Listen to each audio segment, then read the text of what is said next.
시청자 여러분 안녕하십니까. 2017년 11월 29일 민영삼TV의 민영삼입니다. 북한이 드디어가 아니죠. 북한이 또 이 망발에 가까운 군사 도발을 했습니다. 한반도를 중심으로 한 동북아시아, 한반도의 군사적 긴장이 아주 고조되고 안보 분위기가 아주 고조되는 그런 위급한 상황이 또 됐습니다.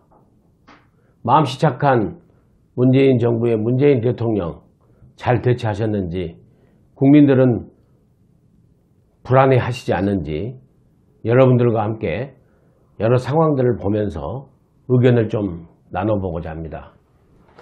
먼저 이 북한이 발사한 미사일의 탄도미사일이라고 하죠. 탄도미사일의 현황에 대해서 한번 말씀드리고자 합니다. 그러니까 북한이 11월 29일 오늘 새벽 3시 17분 18분에 발사를 해서 4시 한 11분쯤에 동해상을 지나서 일본의 EEZ라고 하죠. 경제제한구역, 베타 경제구역 수역에 이렇게 떨어졌다고 합니다. 그래서 일본은 발빠르게 5시쯤에 관방사인가요? 그 주무장관이 이 모든 현안을 발표를 했습니다. 그리고 일본은 사실은 어제부터 28일부터 대한민국 정부도 알고는 있었다고 합니다. 지금. 그런데 일본 언론은 일본 정부의 발표를 취재를 해가지고 어제부터 사실은 전파 탐지가 됐다. 곧 발사한다. 이런 상황이었다고 합니다. 그래서 5시에 아무튼 그런 현안 브리핑을 했는데 한국은 6시에 NSC가 소집됐죠. 우선 북한이 도발한 이 장거리 탄도미사일은 지금 이 고각으로 쏴서 이렇게 한 1000km, 900에서 1000km 사이에 지금 떨어져 있는데 이것을 정상 각도로 쏘면은 13,000km 이상으로 가는 걸로 지금 예상이 된다고 합니다. 그러면 북한의 평양도 그쪽에서 13,000km면은 미국의 동부에서 일본을 지나서 태평양을 지나서 미국의 서부 있죠. LA 이쪽을 지나서 미국의 본토 대륙을 또 지나서 미국 동부 쪽에 대서양 쪽에 있는 워싱턴과 뉴욕 이쪽에 이제 도달할 수 있는 그런 거리죠. 그래서 북한의 의도는 명백하다고 봅니다. 미국에 대해서 박지원 국민의당 전 대표께서 말씀하셨지만은 미국을 간보는 거죠. 왜냐하면 먼저 내부적으로는 핵 개발의 대내외적으로 핵 개발의 기술력이 이제 완전히 완성됐다. 장거리 대륙간 탄도미사일 ICBM이라고 하지 않습니까? 이것이 완전히 완성 단계에 이르렀다라고 하면서 대내외 기술력을 과시하면서 미국에는 간을 보고, 이 박지원 대표의 표현입니다. 미국은 간을 보고 일본은 좀 자극하는 거죠. 일본은 자극하는 겁니다. 그런 것 같습니다. 그런데 또 제가 보기에는 중국에 대해서도 중국의 그 특사가 숭따오인가요? 그 특사가 별 성과 없이 갔지 않습니까? 시진핑 주석의 특사가. 그래서 북한 입장에서 너무 UN 제재, 국제적 공조에 중국이 협조를 너무 해서 북한을 너무 제재한다. 이런 것에 대한 약간 항의의 뜻도 있지 않았느냐. 그래서 미국에 대한 간을 보고 일본을 자극하고 중국에 대해서 항의의 뜻도 갖고 있고. 그러면 대한민국에 대해서는 무시입니다. 무시. 북한 저들의 입장에 있어서는 한국은 안중에도 없어요. 북한의 핵 문제, 북한의 군사력 이런 문제는 이제는 한국은 안중에도 없이 북한, 북미 간의 문제가 돼 있는 상황이죠. 특히 북핵 문제는. 지금 그런 상황에서 한국은 무시하고 이런 의도를 가지고 하지 않았느냐. 일단 이렇게 보입니다. 그리고 그 자체가 기술력이 그 정도로 진보가 진화가 돼서 이번에는 그 보도와 당국의 분석에 의하면은 강력한 핵탄두를 탑재할 수 있는 그런 능력이 있다는 겁니다. 우리가 이 핵 개발 기술을 할 적에요. 핵을 개발하는, 핵무기를 개발해서 제조하는 것. 그 다음에 운반하는 것.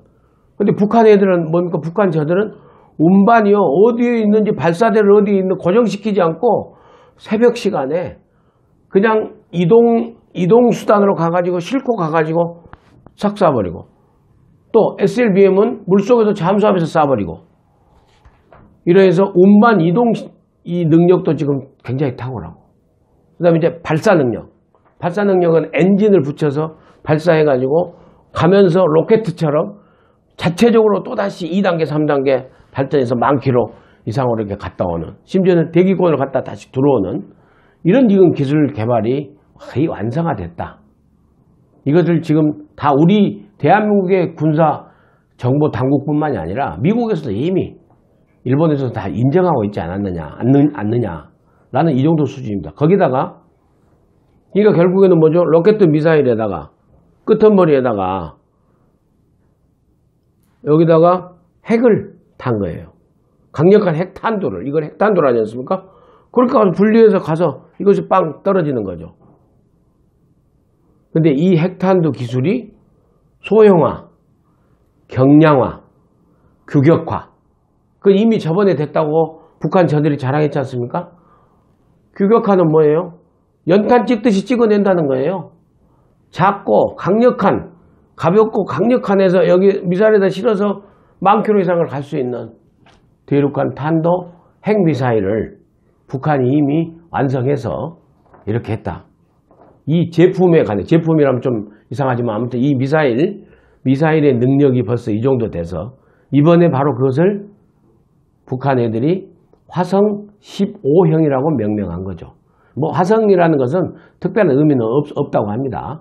그래서 이제 화성 12호 같은 경우는 4,500에서 한 5,000km 이렇게 가는데 이번에 북한이 오늘 발표한 것은 화성 15형이라고 해서 대개 지금 12,000km에서 13,000km 이상까지도 지금 가는 게 아니냐 이렇게 보고 있는 것 같습니다.